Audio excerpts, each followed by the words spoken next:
What's up, YouTubians? Gary, VW Jawbreaker. Welcome back to the garage shop, the hot dungeon, as I've been calling it lately. Summertime over yet? Have a feeling it's nowhere near close. Anyway, today we are back on the engine build. This is the 2007 CC engine that we tore apart last video. So we got new parts in. So what we did is I used my favorite cleaner, Super Clean. We got the engine case halves all cleaned up, all degreased, metal shavings out, took both oil relief plungers out, flushed everything really well with both Super Clean, brake cleaner, and compressed air. So we've got all the passages cleaned out, everything's cleaned out. We're ready to start getting things reassembled. But first, we need to open up some parts and make sure that all the clearances are correct and everything is going to be a-okay.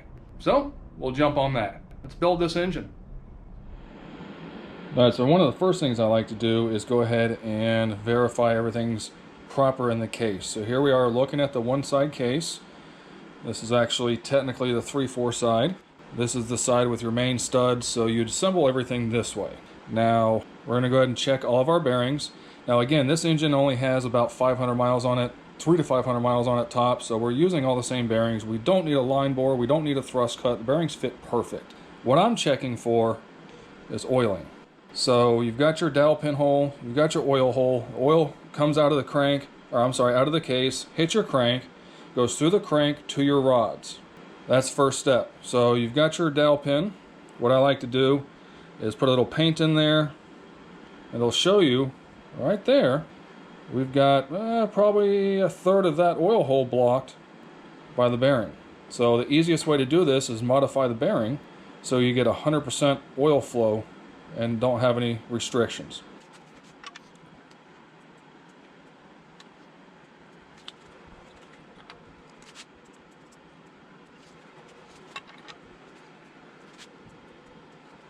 Now, it's not so important to do the number 1 bearing up here, only because that's got a small hole anyway for oiling.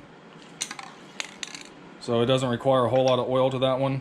And they usually line up. We can check it though. Most important are 2, 3, and 4. So we'll go ahead and I mark the sides and mark the top and an arrow pointing back, just that way when we set it on the crank, we know exactly where everything needs to go.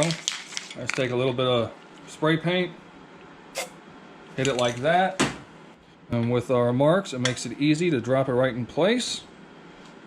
Push it down, make sure it's good and seated, pull it up, and right there.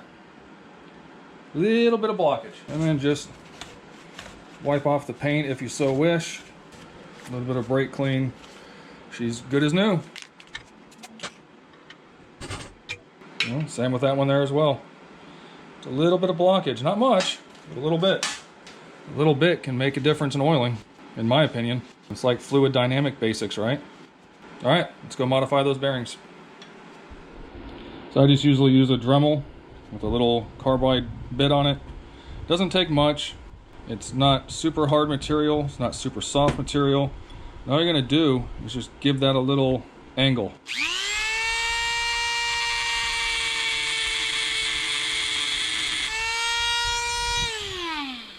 And that's it. That's all it takes. Doesn't take much. And we'll run a file across the back to deburr it a tad. Simple.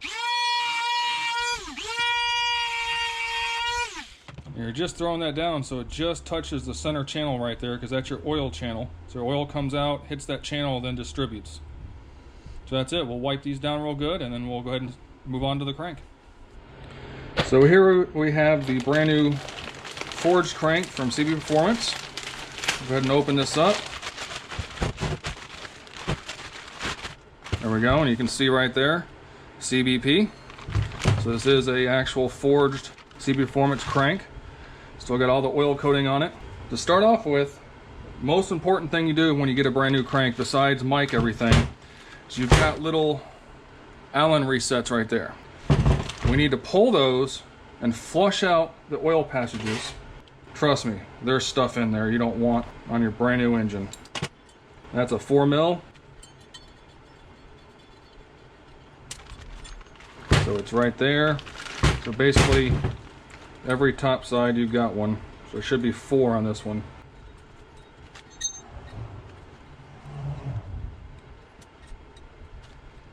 Those weren't even really extremely tight either, so that's a problem. Another reason you go through this stuff. Do your prep, guys. It's called engine building, not engine assembling. Now I'm going to take a perfectly clean paper towel. We're going to put this under the crank. I'm going to show you why we're doing this. So we're going to spray in this one here.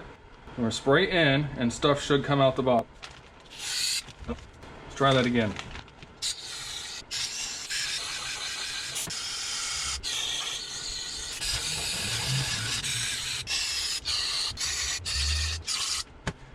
Now actually this one's not too bad. There's actually dirt and gunk from manufacturing. CB does really good about flushing their cranks out and getting everything usually pretty good for you. I've seen a lot worse. This is not half shabby, but still debris in there. You want to get that out if you want your engine to last. Now that we have our crank cleaned out, we've got our Allen plugs, some blue Loctite. I like to put a little bit on there just to ensure that they don't work themselves loose. If that works loose, you got a moving part inside your engine, and there goes all your oil pressure is gone at that point. All right, that one's nice and snug. Repeat that 3 more times.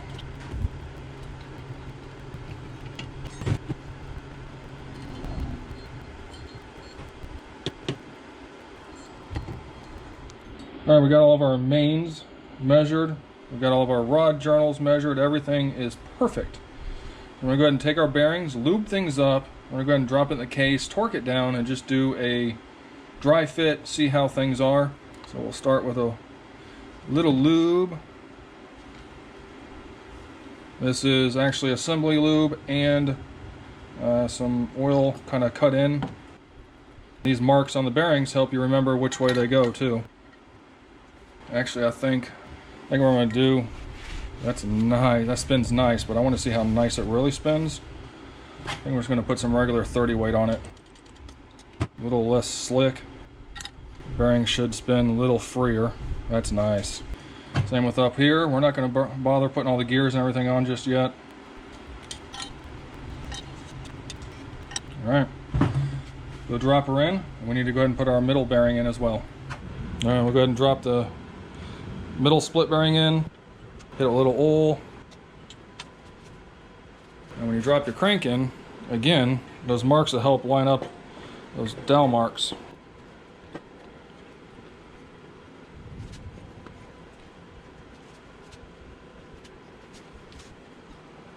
Now you can take your other split bearing, drop it on top, rocks back and forth like that, you're not fully seated.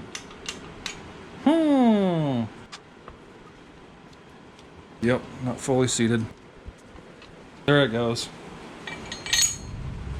Now it doesn't rock and move at all. Throw a little more oil on that.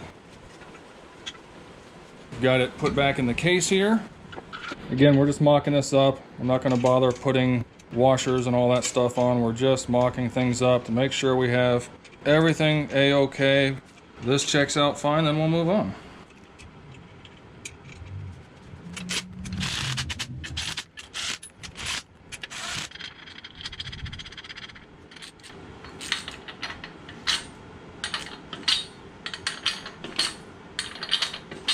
So far so good. And run the torque up to about 15 foot-pounds.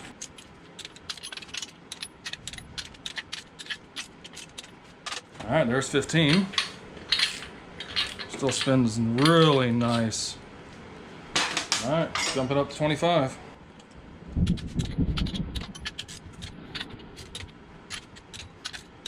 All right, there's 25. Let me bring it around. Actually, can you see? Yeah, you can see. Look at that crank down there. A quick little, that's nice. Oh, that's nice. All right, so we're gonna go ahead and take this apart, and then we'll go ahead and start building the crank out. All right, so I have the crank sitting on the flywheel, just temporary. We need to go ahead and put in our keyways. I'm not fortunate enough to have a hot plate, so we heat the gears up so you can slide them over, because heat makes everything expand. So by this being cold and heating the gears up, they'll drop right on. So those are in the house right now on the stove. My wife is extremely happy. Said no man ever when they do this. So we'll go ahead and put the final assembly lube on this bearing, get this one ready. Now she's ready. We'll go ahead and drop the gear on here in a minute. So I've got a pair of channel locks and a welding glove. I'll be right back. So you want to make sure your two timing marks are pointed up.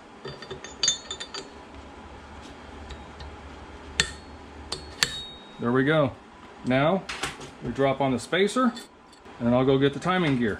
Timing gear is brass, does not take as long. There we go. And now we have the retaining clip we got to put on. I found these, my grandfather had these, man, a long time ago.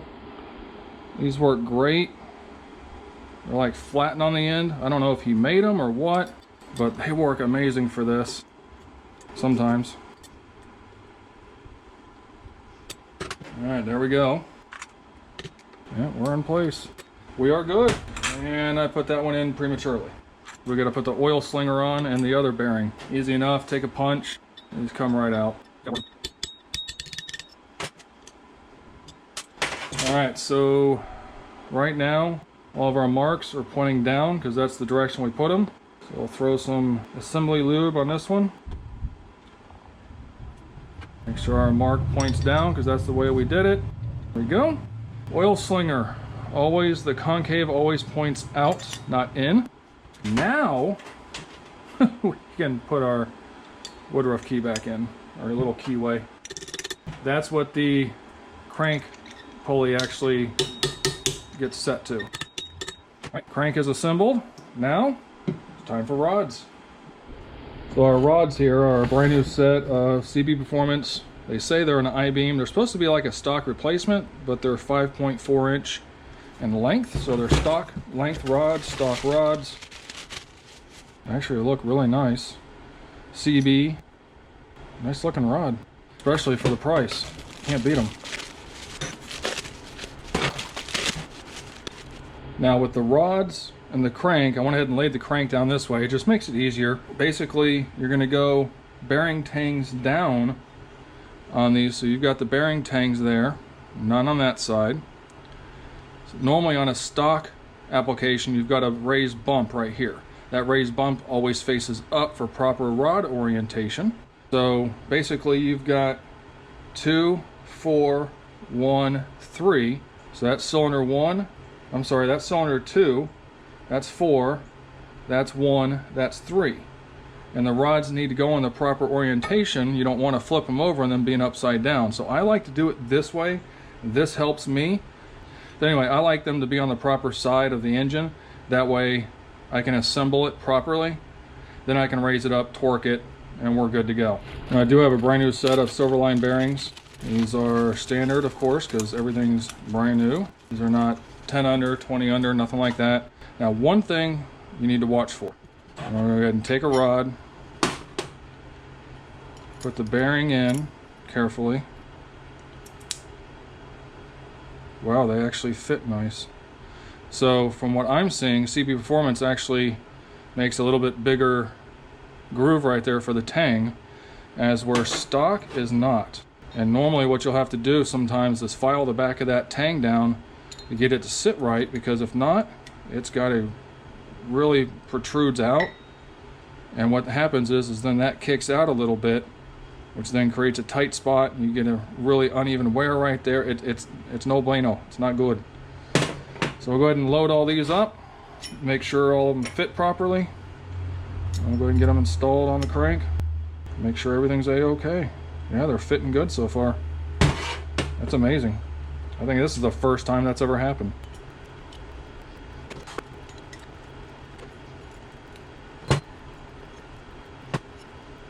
Unbelievable. I don't think I've ever seen them go together quite that well. Let's start up here on number 2, some assembly lube. It's a good thing I have more. I'll throw just a little bit of regular oil on it. Now this side is tangs down, so we'll take both tangs, point them down.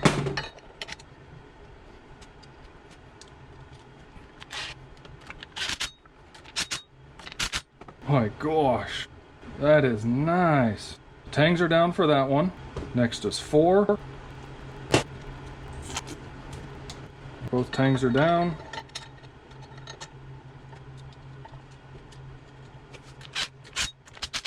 Oh, that is amazing.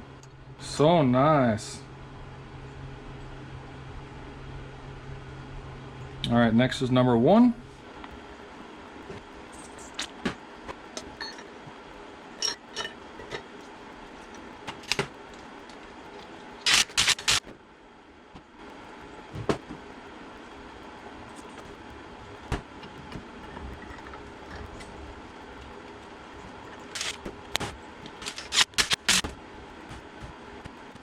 Now we'll go ahead and take this and run it up to the specified torque from CB Performance.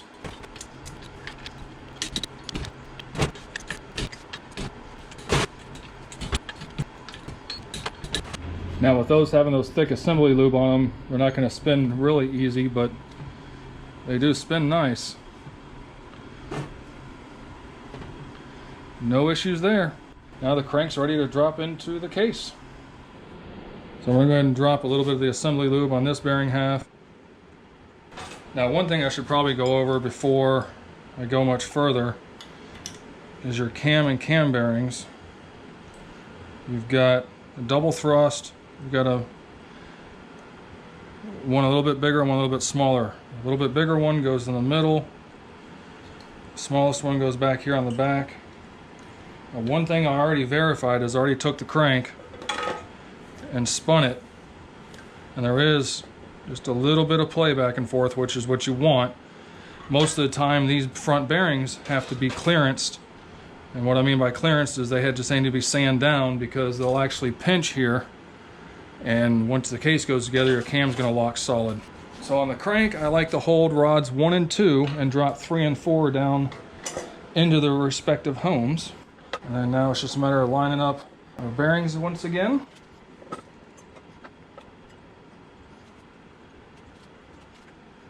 There we go, that dropped. Ooh, that one didn't drop. That was in. Ish.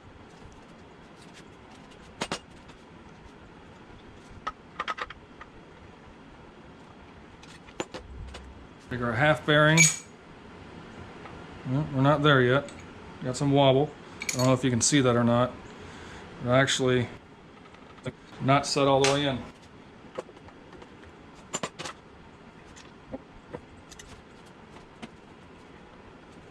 There we go. That feels good.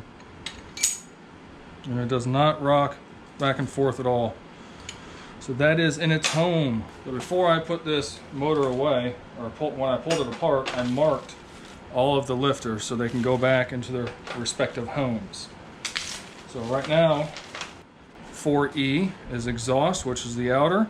That's cylinder 4, because that's 3 and 4. So we'll grab some oil. I was getting some cardboard out. Important notice, before installing your new CB race crankshaft, remove all threaded soft plugs and clean the crankshaft thoroughly. Reinstall all soft plugs using 242 blue Loctite or the equivalent. It's almost like I know what I'm talking about. Pretty sure that camera just took a crap, so here's where we're at. I was dropping the cam in when it decided to go out. We put some regular 30 weight oil on the lifters. I put a little assembly lube on top, assembly lube on the journals. And then what I like to do, put 2 little dots right there on the 2 dots of the crank gear, and then line up your dot right there on your cam. That's how you set your timing. Now what you would do is you'd rotate it over, make sure the cam didn't jump out of its spot, which it doesn't. It's kind of hard to do and hold my phone at the same time, but it is what it is. Everything's looking good.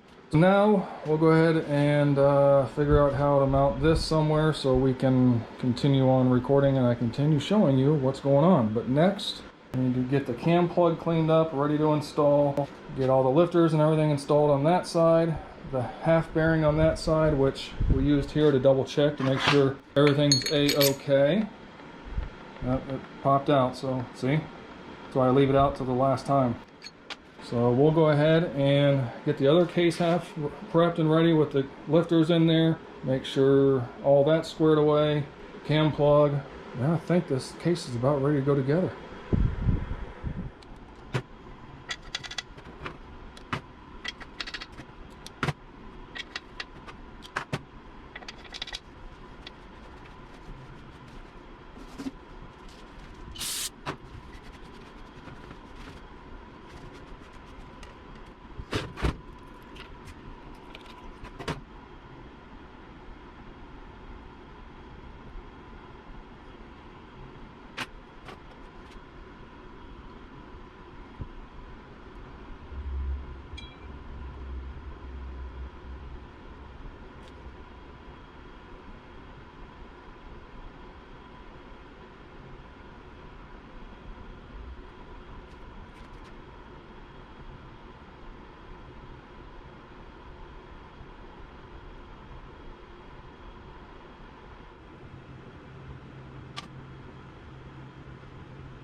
With a cam plug, I like to put the flat side in and that side facing out. Right there in spot. Slight little extra dab on the corner. Just in the very outside corner. It doesn't take much. I'm going to go ahead and drizzle just a little bit of assembly lube right here, here, here, here.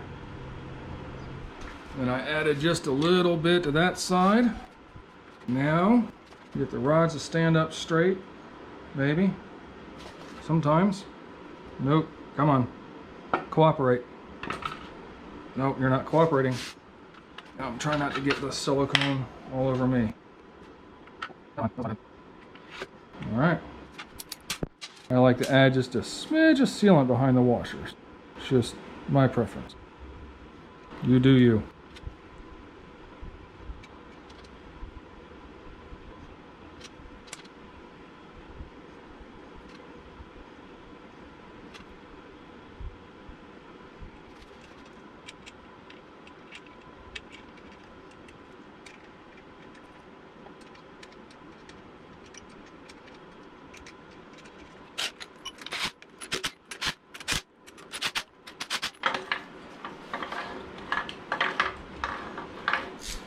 I'm going to go up to 15.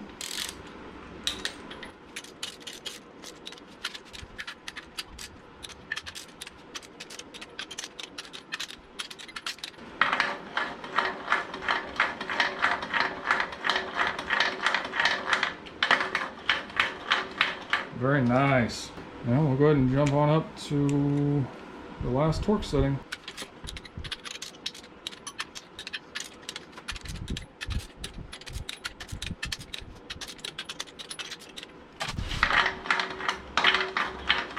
That's been so nice. So nice. Alright, let's go ahead and get all the little hardware on. But before I move you around, one thing is these two right here, back here by the cam, because of the oil back there, I do like to not silicone, but use the same stuff back here on those two washers. So we'll go ahead and do that, and then the rest of the case hardware can go on.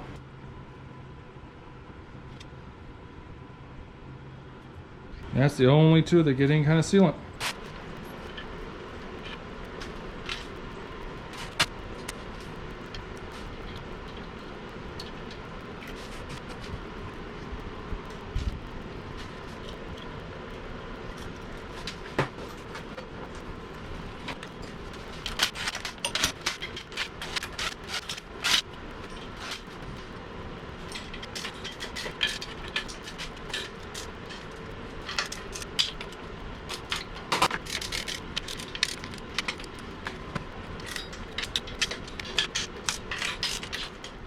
That's it.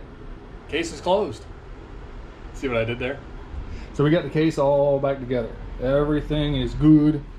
I mean, side to side is perfect. Everything is perfectly within spec. Oil clearance is good. Everything's torqued to spec. I'm liking it. And it spins over really easy with very minimal effort. And of course, There's going to be a little bit of effort because you've got more rotating mass in there. You've got the cam gears and all that stuff. So I like this little, I made this years ago. It's an old pulley that's cracked. Let's put a little bolt and an old, I don't even know what size nut, what size that is. Like 7/16. Oh, it's 12 mil. Little 12 mil socket. Don't worry, it's not 13. Makes it nice to be able to just, it takes very little effort. This is nice. I'm liking it. So next up, we need to go ahead and cover this for now. We need to start working on the jugs and pistons. We need to clean the jugs, make sure everything's good, make sure the crosshatch is perfect. We need to go ahead and pull all the rings off, gap the rings, make sure all of that's okay. And then we can go ahead and put it together, see what our deck height is, take it back apart, put the spacers that were on here, put those back on there, dry fit everything, mock it up, verify what everything is, make sure we're perfectly in spec for what this needs to be. Then we can start assembling the top end. All right, YouTubians, this video is getting a way bit long here, so I think let's go ahead and cut it here. And next video, we'll go over the jugs, the pistons, we'll go over the heads, we'll go over rocker geometry, setting ring gap properly. We're gonna go over all of that and make it that. So make sure you check out part 2. So this video will be the short block, next video will be the long block. Till then, be kind to one another and be good.